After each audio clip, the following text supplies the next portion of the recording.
Good morning, everyone. Thank you so much for joining us for another episode of Small Biz Talks, solutions for your small business. Oh, the numbers are jumping. Good morning to you, Lori. How are you? Good morning and hello, everybody. Hello, our frequent flyers. And look who's back. Our Lauren is back in the studio. We love Sadie and she's always there to fill in, but it's our Lauren. We need our Lauren here, right? So, how was your trip? Where did you end up going, Lauren? So I went to the ASBDC, the SBDC, Small Business Development Center conference. Sorry, I'm trying to get my words together. We were in Nashville, and so it was a ton of like barbecue and government information. Oh, and cowboy boots. I cannot forget that. Okay, barbecue, cowboy boots, and government information. There we That go. is a unique combination. And I think on that thought, why don't we just get started with the government information and we'll go to the cowboy boots and the barbecue later, There okay? we go. There we go. There are a few other things that Nashville is known for, but we'll talk about that later. Let me go ahead and start this slideshow. Lori, is it okay on your side? Yes, it is. Okay, perfect. Here we go. So good morning again, everyone. My name is Lauren Simpson. I am with the SBDC, or the Small Business Development Center. We are a national program with over 1,000 locations across the country, and we offer no-cost services to local small businesses. Now, our services are at no cost to you because your tax dollars have already taken care of all of our fees. For the Los Angeles Regional Network, we serve the Los Angeles, Santa Barbara, and Ventura counties. And if you take a look at the map in front of you, you will see our physical center locations. You'll see that we're in Camarillo and Santa Clarita. We're out in Laverne as well as Pasadena, throughout Los Angeles, the South Bay, down into Long Beach.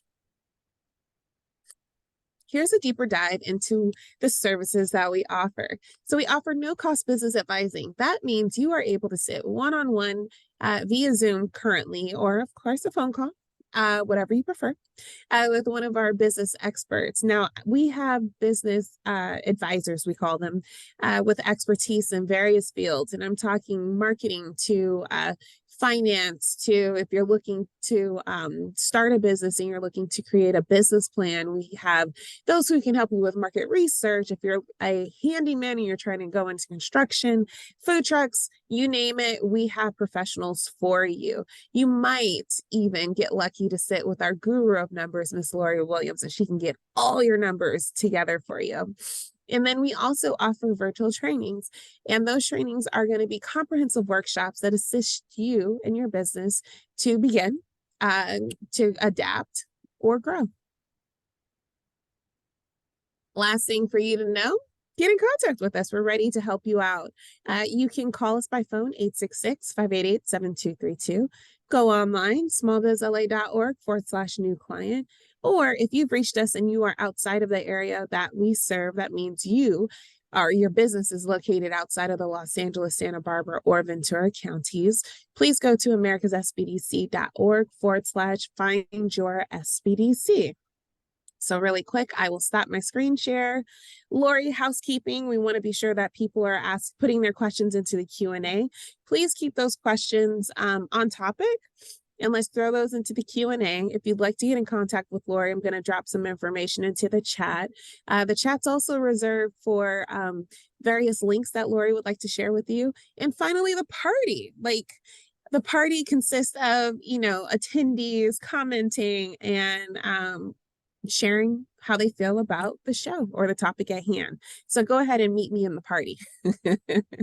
But of course, pay attention to Lori and our fabulous guests for today. I'm excited to be back. And Lori, it's back to you.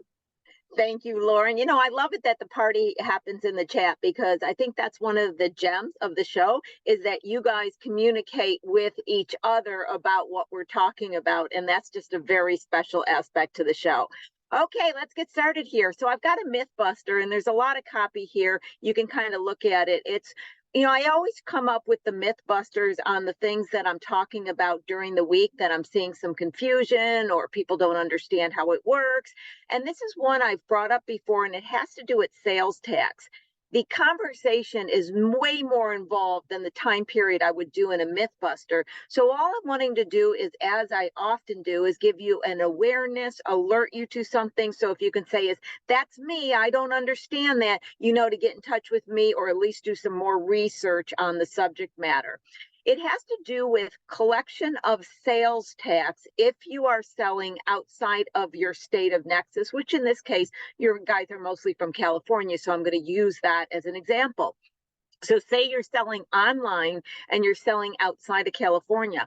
Many people still believe that they do not need to collect sales tax on their product or services when selling outside of the state. And that's not true. It changed in 2018.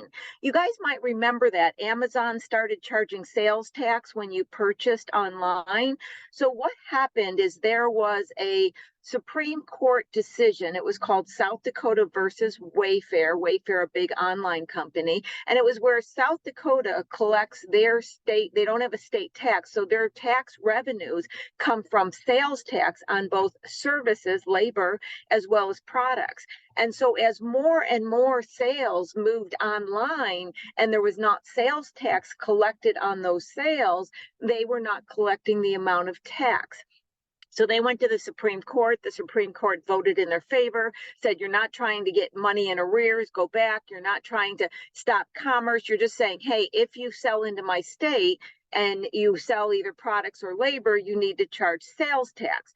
Once this was acted upon, other states picked it up as well. And unfortunately, it came a by state decision where one state might say on labor, one state might say on products, one state may say no, one state may say after you sell a certain dollar amount, or they may say after you sell a certain number of products or services into the state. So what you have to do is go in each state and find out what the rules are. And there are some companies that also offer the services of doing this for you.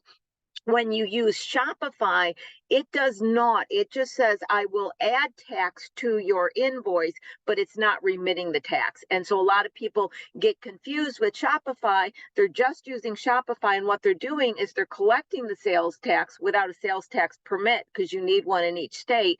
Then you're putting it in your bank account and not remitting it, which is basically fraud. So I see a lot of people get into very, very scary situations, not realizing they are. That was my purpose of bringing it up and bringing up the economic nexus today, so you have an understanding of what that means. And Bill, yes, I'll get closer to the mic. I don't know if it's on your end or not. I'm a little slow today. Maybe I'm not speaking as loud.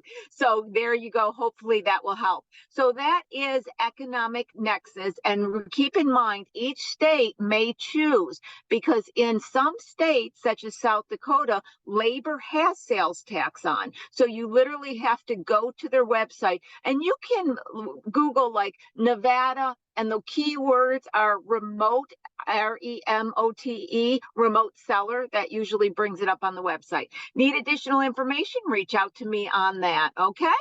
Upcoming series, my financial literacy series is beginning actually tomorrow. Session 1 goes over a lot of different fundamental information regarding accounting, tax preparation. Session 2 and Session 3 is where we build, while we're doing the webinar, a Excel document to teach you what is the minimum you must know regarding profitability and numbers to manage the company. And then I'm bringing back my legal structure and tax advantages, as that's a very important webinar as well that a lot of people look for.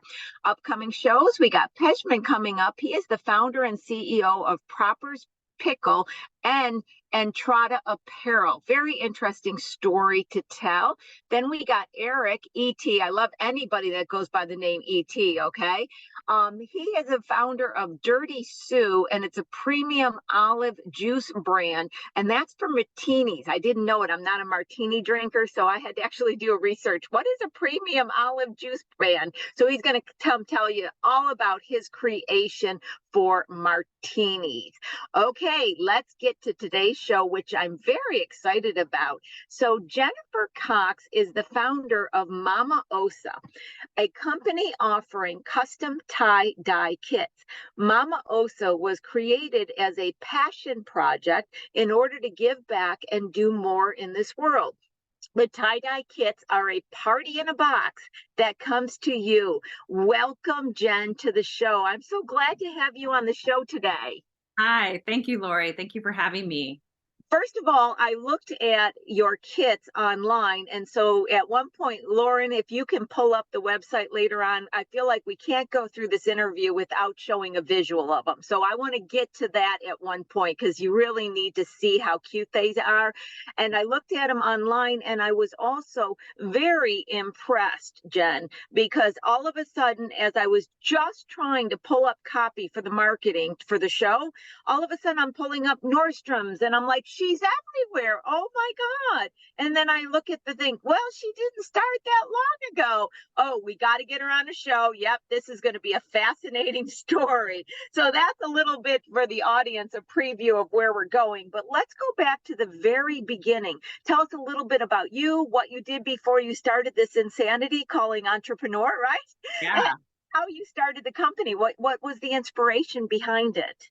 Okay. Well, I was sitting down with my business coach one day, and he was just a friend, Ari Pay. And, we were brainstorming about something completely different. And I said, I have this little idea.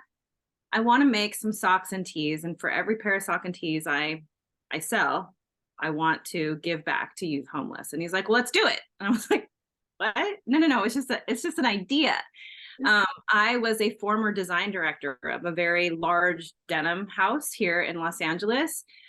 People used to send me all over the world to design their jeans and create their tie-dye for them. So this was something that I did, for, big pay. But I just have always wanted to do more for people who have less. And I always wanted to also show my kids what it was like to create something and give back to the community. So me and Ari brainstormed about it and came up with a launch date. And it was before I had any product. It was before I knew how I was going to do anything. I just said, this is what I'm going to do. And I'm going to figure it out along the way. So that was really how it began. I had a background, and then I basically put a date on the calendar and had to walk into it. By the way, I just want to mention Ari is a favorite on this show. I think I've had him on 3 or 4 times. We and I definitely personally can say love him. He is so wonderful, full of great ideas. So I just wanted to make a comment on to though, because many on the frequent flyers know who we're talking about.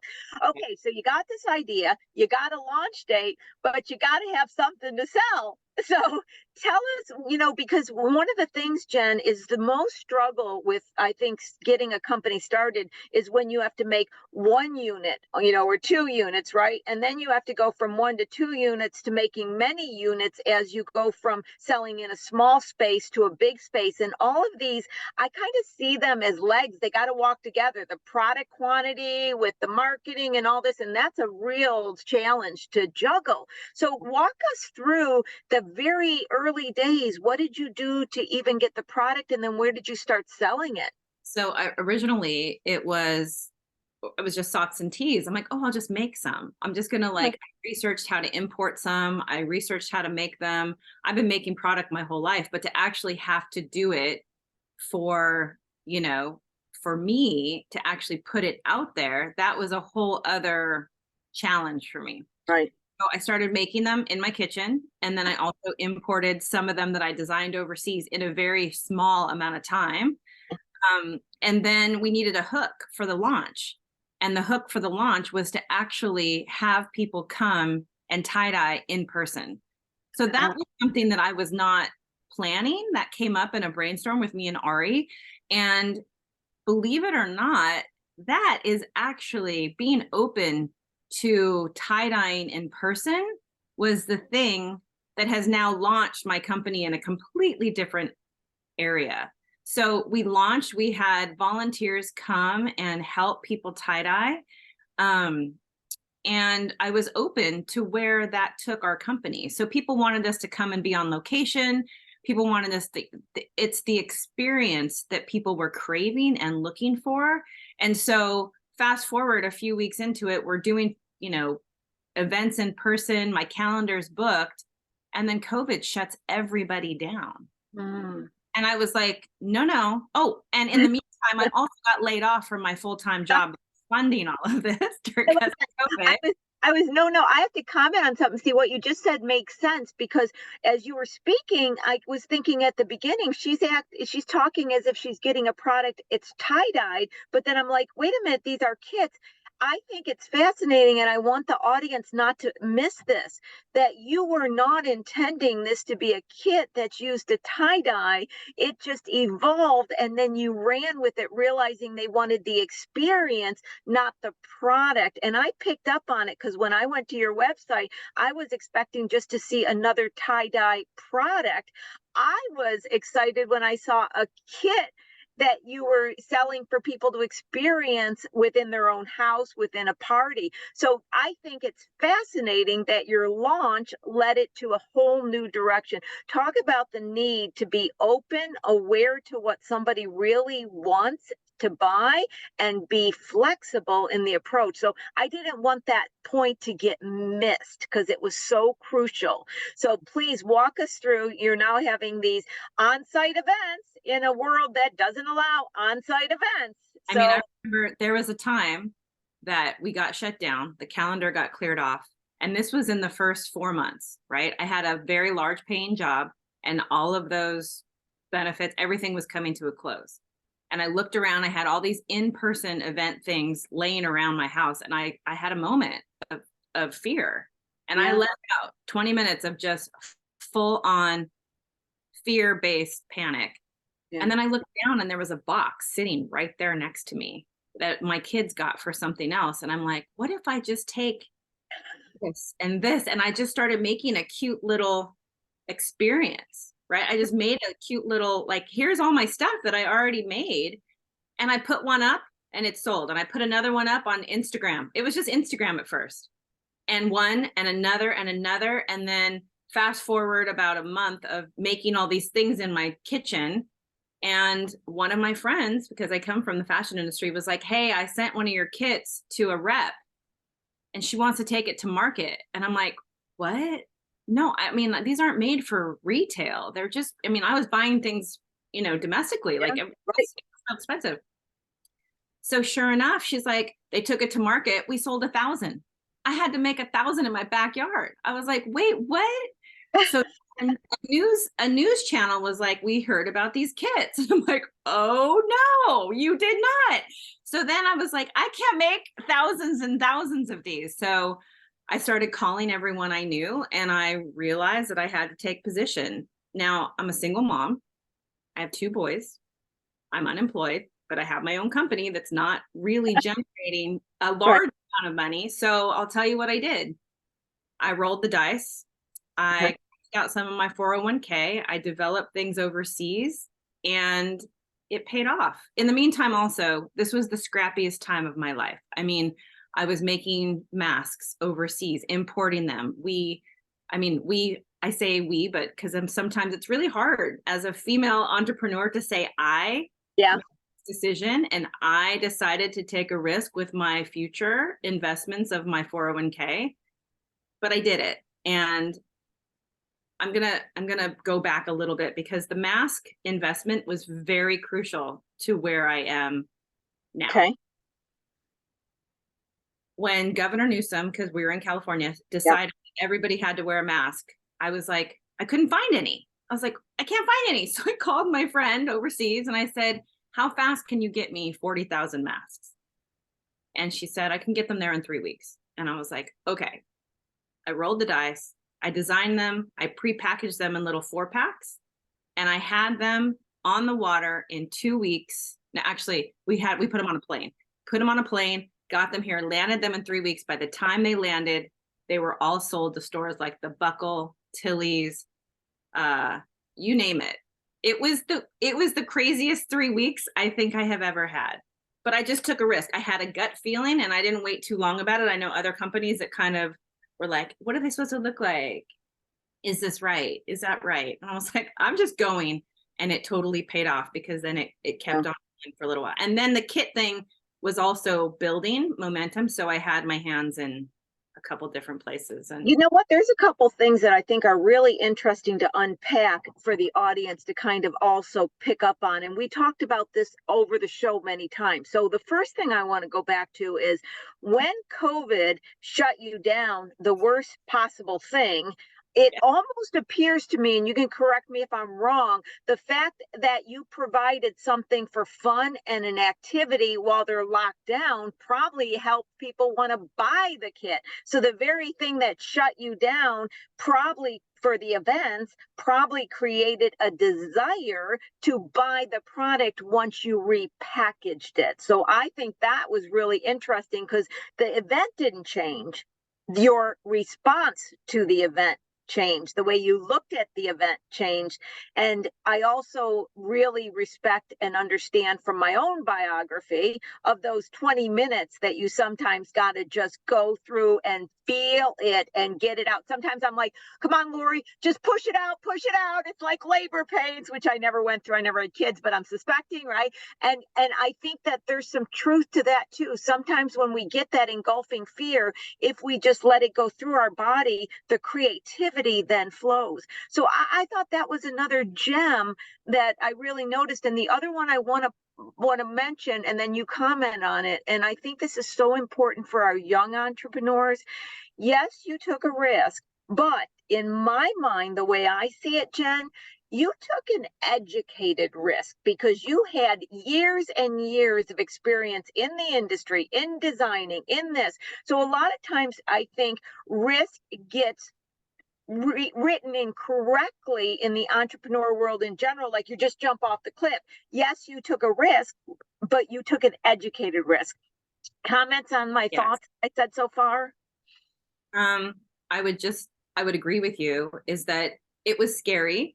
I'm not going to lie, because I didn't know if they would if it would completely blossom into the business that it was today. But I kept on listening to where opportunity led me. That's the best way to explain it. Like, I'm always open to, that sounds like an opportunity. That sounds like an opportunity. I don't like close myself and say, oh no. Sometimes I have to say, no, we don't do that, because the pros don't outweigh the cons. But in regard to your question, I mean, I've designed since I was in my mid-20s. I'm now 50 years old. Like, there's definitely a lot of trend.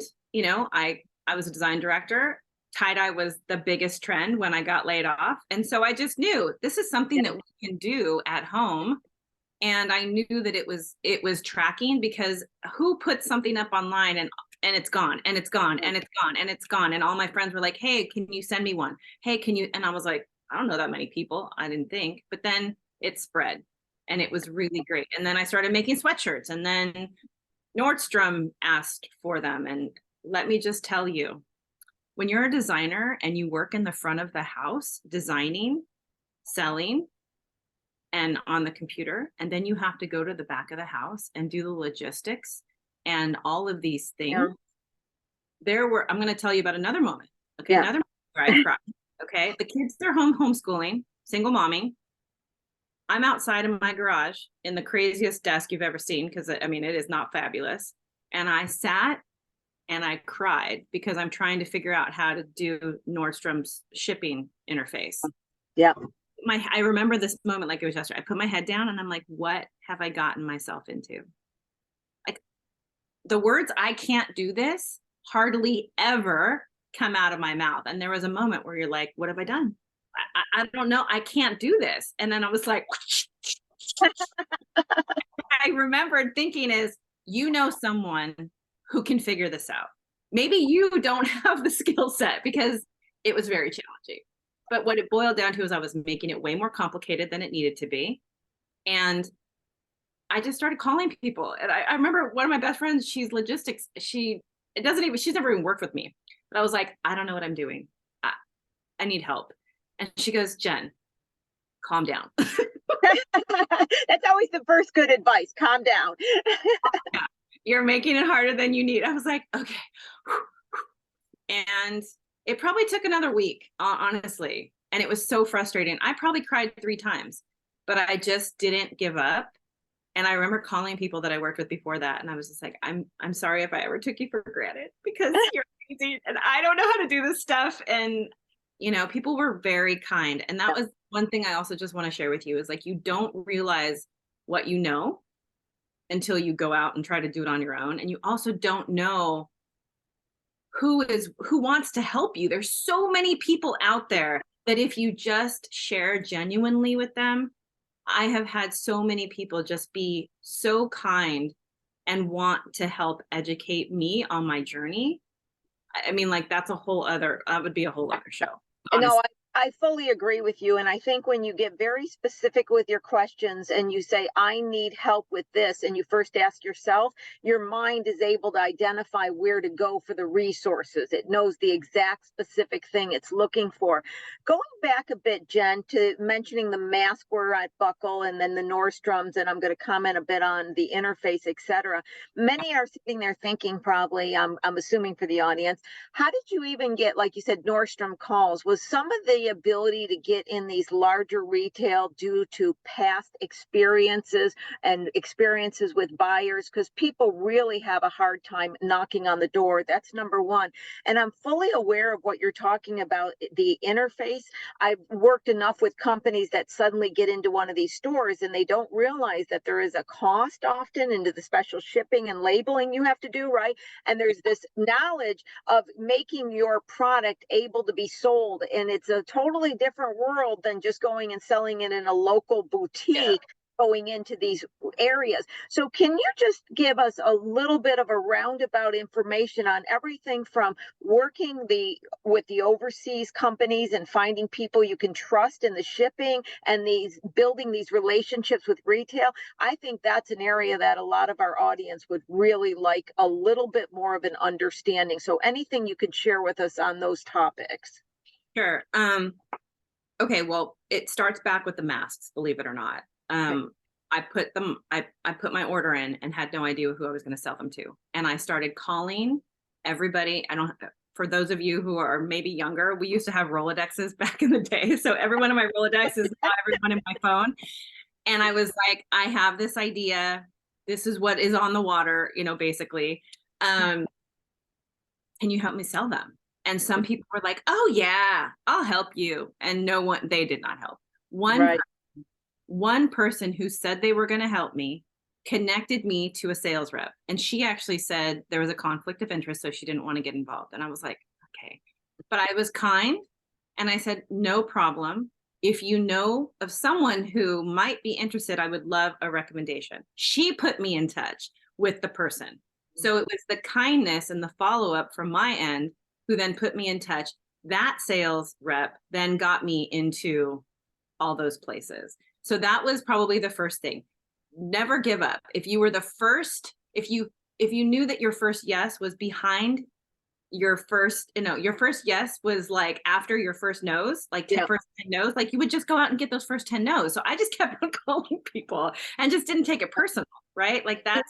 I find so many people have even a hard time making that first call. They want to get on Instagram and they want to do those things that are comfortable and behind the scenes. To actually take a number and pick up the phone, they have this just block to do that. And I always say, just don't even think about what you're doing. Act like you're calling your best friend to have a conversation. Just dial the phone and start talking. Your relationships are so key. Your relationship of one person, that person who I knew in my previous job from years before, I just called her and shared and said, this is what I've got going on. She's like, you know what? Let me just make a phone call. Yeah. I didn't know that one person was going to lead me to the next person. I had no idea, but I just kept on keeping on it. And then also, not taking it personal when people say they're going to help you and then they don't, because that's going to happen. And okay, it doesn't reflect anything about me. I just got to keep going.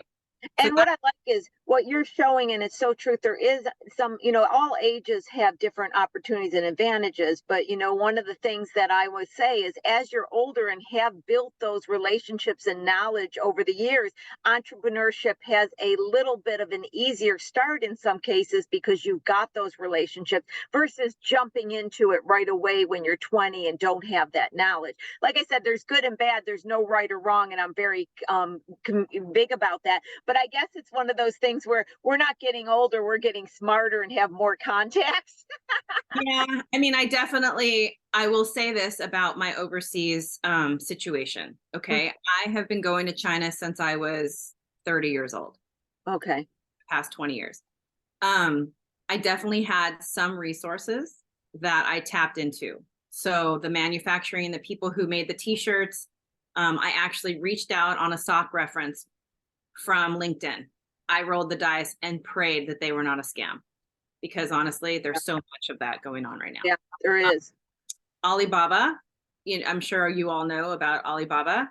I researched a bunch of tie-dye companies and I developed some of my own colors, did the testing.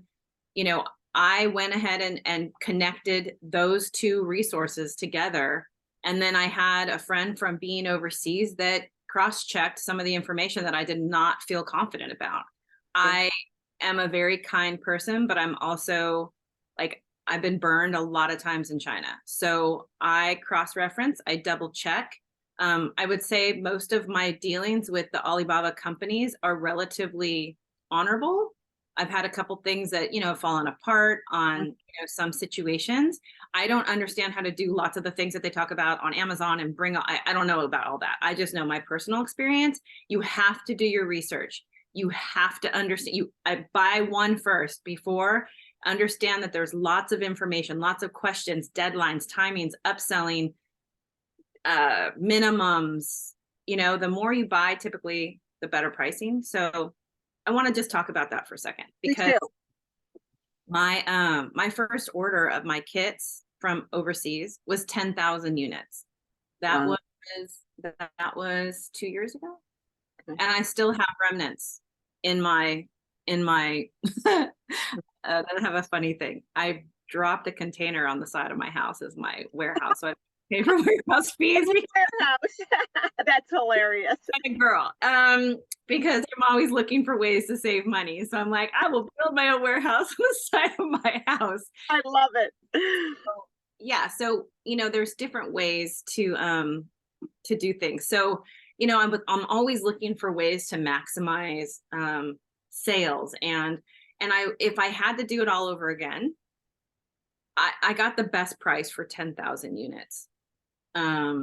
But would I have used, I think I would have sold through and then had more, cash flow in the beginning.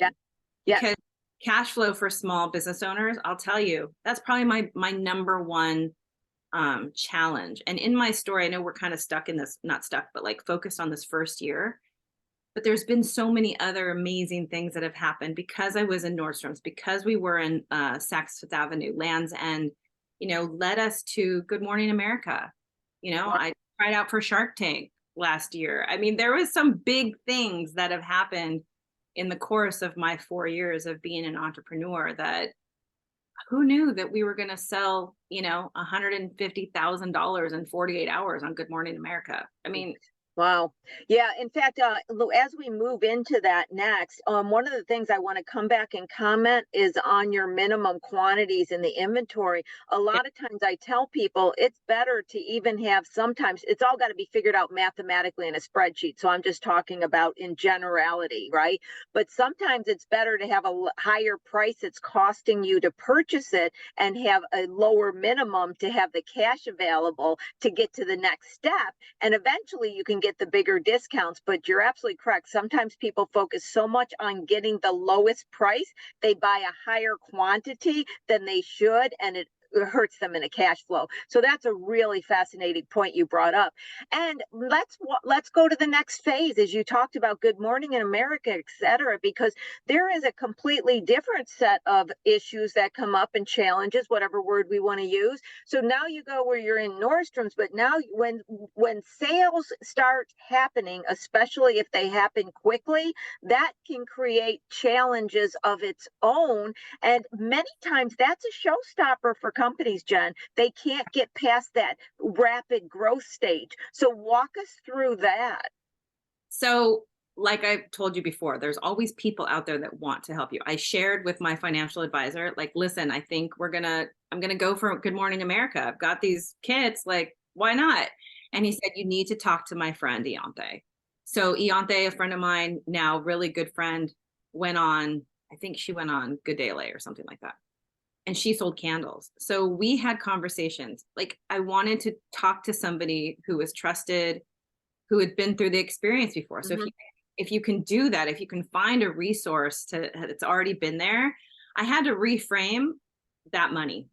You're going to make it, but actually, because of the negotiation of the way they do like a deals and steals type show, you're basically paying. They're paying. How do you say this? I only made out of 150,000. You guys are going to think like, why would you work so hard for that small money? I probably cleared $6,000. Not even kidding. Why would you work that hard, sell that much product, and only clear $6,000? Because it was nationwide marketing that I feel like they paid me $6,000. Like, I worked my buns off for it. I called everybody. I had a bunch, we had people here helping. But at the end of the day, shipping and dropping your price down like that, you don't make that much.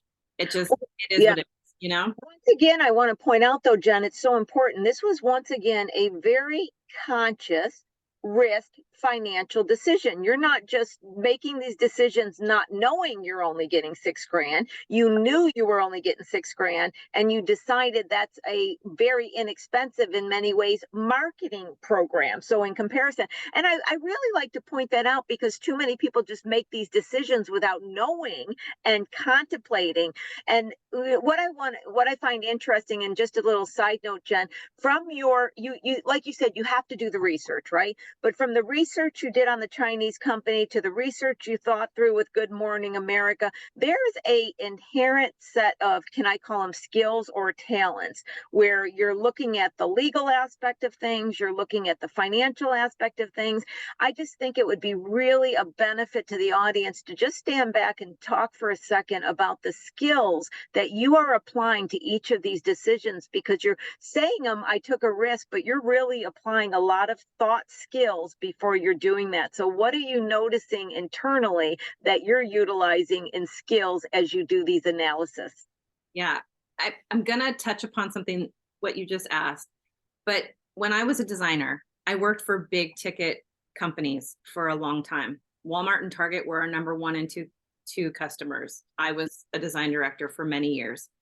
In private label business, we create design and then they put their label on it. Okay. So the company I worked for, we designed all kinds of stuff. And we didn't just design for Walmart and Target, we designed for Nordstrom's, Macy's, all these people. And I was the front line. So I was a designer. I also was the face that I would show the product and stuff like that.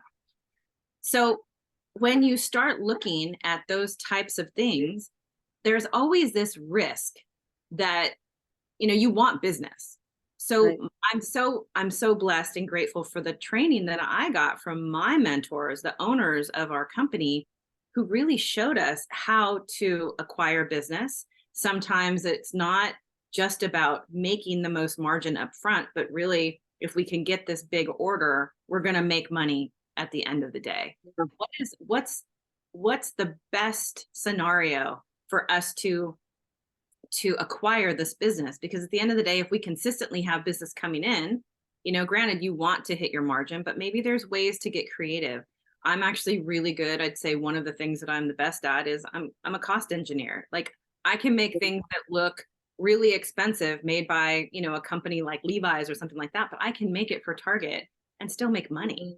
Like that's an asset that people don't necessarily know how to do. And so when people come to me like, oh, can you make this for me? And I'm all, we're only going to make 10. Like, I mean, we need to make more than that in order to make money. So I know how to make people money. And I would just say now the bigger challenge is doing it on my own and understanding the risk involved to make money on your own. And I'm just going to throw this out there. And I know you're probably going to have something that I just said, but last year was our biggest year of Momma Osa. We made our first $1 million sale. It was most stressful time in my life. We're also manufacturing because I not only make kits now, I got into manufacturing. So we do live events virtually because now the kits moved into crafting. Okay, so I teach virtually. We use our kits to teach virtually, and I also manufacture. So the manufacturing part has become a very big lesson for me. Last year, I financed a lot and tried to figure out how to finance on my own. Not necessarily the best idea for me as a single mom and taking the risk. So now I've moved into more of like an agent, like connecting people and doing deals that way. So I still teach and I still craft and we still do our kits, but I also am a manufacturing agent. So I connect people from overseas, Mexico, to people who need product created, designed here in America. So now, are you speaking of any product? We're away from the tie-dyes from what I'm understanding you're saying. When you say an agent, are you speaking of only your product, or are you saying you also help other people manufacture their product? Help me on that one, Jen. I mean, I make anything for anybody. That's what I thought you were saying. Jen, I thought that's what you were saying, but so I'm going to walk back through this. So not only do you have your product you're selling and selling it everywhere in large quantities, but you also, through your experience of having to do it on your own and now working as an agent to help people who have products find manufacturers wherever they may be to manufacture their product. And you're doing this all still out of your home, mostly by yourself, I'm assuming? This is my kitchen. Yeah. Because, this is my breakfast. And I will tell you that this is the other thing that I am very clear about. Okay. My life, my manufacturing, my business, everything that I do, I'm a mom first. So we're not just business owners. I'm a female business owner, entrepreneur. I'm a mom first. I'm an entrepreneur. I'm a daughter. I care for my dad who lives next door. Like there's so many things that I do. And I love that my first and foremost thing is that I'm a mom, and then I am a businesswoman too. But I really, it's important for me to be here and to be active in the kids' school. So I work on my phone. I'm always moving and grooving and I do this from my kitchen table. And I love that. Okay. Is everybody else in the audience as just bewildered by this woman as I am? Okay, I don't even know the word, but I'm sure everybody else in the audience is in awe of you. And Jen, the thing that comes to mind, and I think of this for myself, the more we are excited and passionate and just fully engaged in what we're doing, somehow more energy and time seems to come to us to be able to do it, rather than when we're sitting in fear or depression or worry or any of those. I find that there's like the passion and engagement in what I'm doing, even if it's a full plate, suddenly the plate becomes easier to manage than when I'm sitting there nervous. Do you find that as well? I do. And the more I plan my time, the more time I have. And I know that probably sounds a little like sometimes when I'm not planning my time, I'm feeling very like agitated, like all the plates are spinning and I don't want one to drop. But as soon as I take a deep breath and I take some stillness in the morning, I have my routines that I work through. I have my stillness in the morning. I plan out my day, and obviously, things are going to go awry. But as long as I accomplish my top value priorities in the morning of that day, I know that I'm working towards good stuff. And some of those top value priorities are sometimes with the kids, and sometimes it's making money, and sometimes it's taking care of my dad, or, whatever it is. But I work at it day by day. I also do which is like a side hustle, but I'm also a health coach. So like there's so many things because I'm one of those people that also believe in like multiple streams of income at all Yep. times.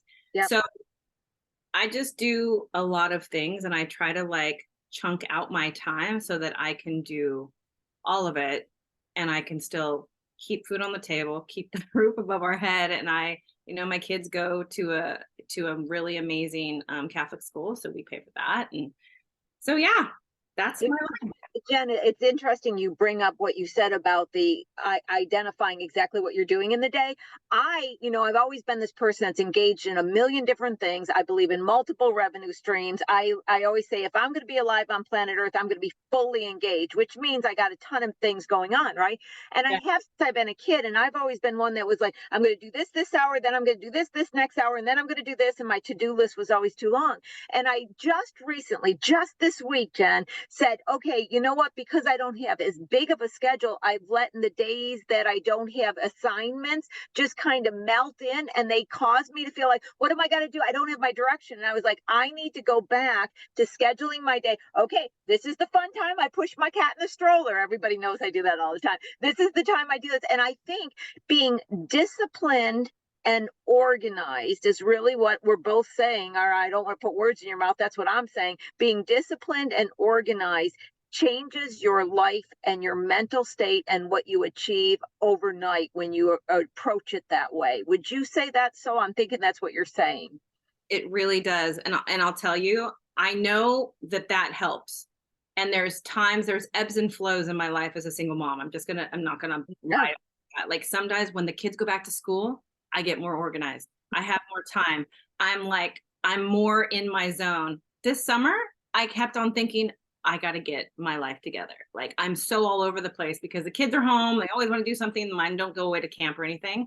And they complain sometimes like, Mom, you're working, or, and sometimes you have to choose. You have to be like, how do I do both? But I'll tell you a little secret because one of the questions, and it's like, how do you explain to the kids that this is what you're doing? Mm-hmm. And sometimes I enroll them in what I do. Ah, nice. Boys, if we want to do X, this is what Mom has to do in order to get there. So I love that. The only thing I will share, and I think it was Christine that was the one that asked this, is there something that, like a goal that they know that like Mom is doing this because we're going to do this. And maybe it doesn't have to be exactly that. I don't know if I'm making my point, but the side hustle for me with health coaching, I told the boys, like, is there something you guys want to do? Because this is going to help us get there. And for one of my oldest is 13, he'll be 14 soon, and they're all in this shoe game, right? He wants to go to a shoe show and he wants to travel to go see a shoe show. So, I mean, it's on our bucket list, it's on our near bucket list, like not 5 years out. Like we're going to try to get there within the next year or two. And I think that part of it is just reminding them, like, you're not just working. This is for them. It's not just, it's not just us sitting here trying to make money for the heck of it. I mean, trust me, that's not it, I know. I always say that too. It's like you want to create enough money to live the life you want to live. I think at the end of the day, it's about having a life as well. And so the job and what you're doing supports the lifestyle. And if we're lucky and we planned accordingly and all the stars align, we get to be really passionate about what we're doing as well. That's like the golden key. Well, Jen, I want you to be able to take in and fill in any other part of the story, because I know I stopped you a bit to bring out these gems, but they were so valuable. I just couldn't help myself. So please fill in any of the other part of the story that you would want to tell us. And already I know that I'm going to invite you to come back on because you're doing too many things, going too many places. Just like our last week, we had our guest Emma, who's a frequent flyer in our chat all the time. People know her. I have to bring Emma on because every time I turn around, I'm like, Emma, what did you do now? I'm going to be like, okay, Jen, what are you doing now? But please walk us through anything else you'd like to tell us about or share in your journey. I would just like reflect on when I got laid off, and I was like, what am I going to do now? And I didn't want to go back into the fashion world. I really was like, what am I going to do? And I also got laid off right at COVID time. Like people weren't hiring at my wage that I was making. Like there was lots of challenges. And when I look back, granted, it was one of the hardest times, after like my divorce, probably that was probably one of the hardest times. But now I look back and I think of how valuable that time was, and the relationship between me and my children changed. I used to leave at 8 o'clock in the morning and come home at 7 o'clock at night. I relied on housekeepers, babysitters to help me raise my kids, and now that's not happening. So that was a huge win. So the value that I've gained, success looks a lot different to me now. Monetary reward is important, but it's not everything. Now it's like my time, I choose where I focus my time. And I love the fact that I'm at school and making their events and these times of my children's lives, they're really going to remember, really special and really valuable. So that's success to me now, is to be able to work and provide and have a, decent, really great life, and, have our business really succeed last year and still continue to go. So that's how I value it. The other thing I'm going to just drop a little like nugget on is that sometimes the biggest setbacks, like getting laid off, not getting on Shark Tank at the very last minute, it was like, to me, like doors that close are not meant to be opened. Yeah. The way I tell myself. And, I wouldn't have gotten that big order last year and manufactured pajamas for this very large restaurant company if we would have gone down the Shark Tank road, and that wouldn't have happened. We wouldn't have made our first million. Like that. There's just all these things that I now know. And in that 2-week, and I'll tell you, after I did not get on Shark Tank, I was like very sad, like very depressed, because I was like, what am I doing? I put all this energy into this, and I knew it was an opportunity that could potentially not work out. But you don't think about it that way, right? You go for something, you go all in. And I dabbled, and I wrote, and I created, and I also had one of the biggest years, and I didn't even touch upon this, but one of the kits that really is successful for us. They're back there. Thank you. Oh, one of the biggest successful kits that we sell is the ugly sweater kit for online events. And I teach how to make an ugly holiday sweatshirt. That reminds me of that TV, that one, movie, The Ugly Sweater that the uncle gives you. Oh my God, that's hilarious. So I made a kit, and I entertain corporations all around the world. We send them everywhere. I mean, I send them to London, Paris, Spain. I mean, we send them everywhere. And then I broadcast live, and I work through their companies, and and we bring smiles for miles. I mean, I'm the cheesiest entertainment host you could ever imagine. Yeah, it's pretty fun. So that's what I do. Fourth quarter, we pack them all and we ship them all, and then we make ugly holiday sweatshirts, and we have a huge fourth quarter that way. It's great. Now, there's one more thing that I want to make sure in the time allotment that I ask you about, because it's a key aspect. But before I do, I have to say 2 things about anytime something happens in your life, it may be for the best. Yeah. I am of that mindset now. And sometimes when things happen really bad, I just sit there and I go, what am I learning? What am I learning? What am I learning? To try to that mindset. And so I adopted a saying I read somewhere. I didn't make this up, but I always say, the universe is conspiring in my favor. I love that saying. And I just wanted to bring that up. But Jen, one of the things, and this is a topic within itself, but I just want to touch on it before we go. And I want to tell you where I'm coming from, the perspective of why I ask it. I find in my daily consultations with companies, a lot of time, in my opinion, they're too quick to jump to, I need to hire employees. And I explained to them that hiring employees is a very expensive and legal jump, that they may be better off being more creative of how they sell, and maybe even saying no to an order, because they're going to jump into this world of expense and legality that they're really not ready for and can harm them. And I notice with all these fundamental activities that you must do to achieve all these goals. I'm not hearing about a list of 10, 20 employees, which I think is the model to have, is to not have a lot of employees, or maybe not even one, to maintain your flexibility. I might have picked up on something that you made a choice about or not, but can I ask you to comment on that? So I am very lean. It is not only a one woman show. My dad, who lives next door, who's 83 years old, helps me pack, make boxes, and I pay him with wine and steak.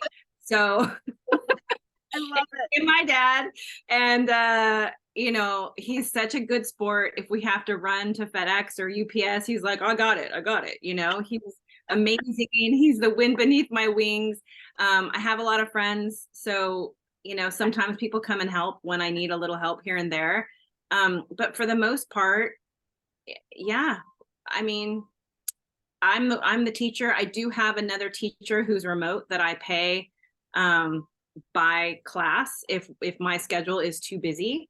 But you know, I try to keep it really lean, because I'll tell you, I have a virtual assistant that she is her own entity and she works out of state. So I do, you know, I try to be strategic about how I spend my time. If someone else can do it more efficiently than me and I don't have the time, then yes, I try to contract that out. So data entry, bookkeeping. Right. I'm a bookkeeper, I'm a creative. So I definitely have people who work with me and for me. So I have a bookkeeping team, I have a CPA, I have an attorney that I use for like trademarks and stuff like that. I don't waste I need to make money. I need to focus on making money. But my virtual assistant, she's really great. She can get something done in 5 minutes that would take me an hour and a half. And that is not the best use of my time. So that is how I strategize. Thank you for sharing that, because literally too often I'm hearing people say, well, and I'm going to hire employees next year or next month or next week. And it's a decision that really was not thought through, because they perceive that was the natural process they need to go through. And I think from listening to what you've done without that, you exemplify that that is not a fact. And that's why I wanted to take a moment to point that out as well. You know, one of the things I've been saying every week on the show is own your power, take your power back. During COVID, I know I probably speak for many with myself, is a lot of us felt like we were losing our power. We were losing our ability to be empowered by our own life. And I think now is the time to take our power back and see what we can do and create to be financially secure within our own abilities, and using the technology and the structures and the infrastructures that exist in a world that didn't exist when I started my first company at 25. There's so much more opportunity out there. You know, Jen, I just am speechless, because I feel like I knew this was going to be a good interview. I just had that feeling. But what I love about it is that I feel like so many key topics about how to be successful in your mindset, how to be successful in your decision making, how to make these things work, how to be successful in your home life. I mean, you've touched on them all. We talked about tie kits, but we really talked about who you are as a person, what you can do in this world, how to find opportunity, how to take lemons and make lemonade. I mean, that was a big part of everything you chose to do here. And it's just remarkable. So please, any last sharings that you would like to give to the audience?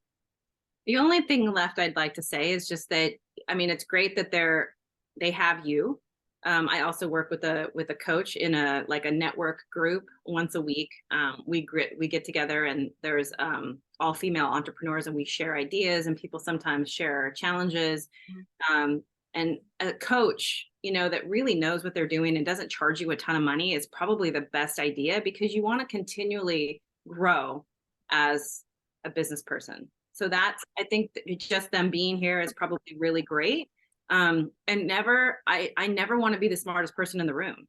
I agree with that. Never walk in and think that, you know, I always have something to learn from everyone. And that's the way I live my life.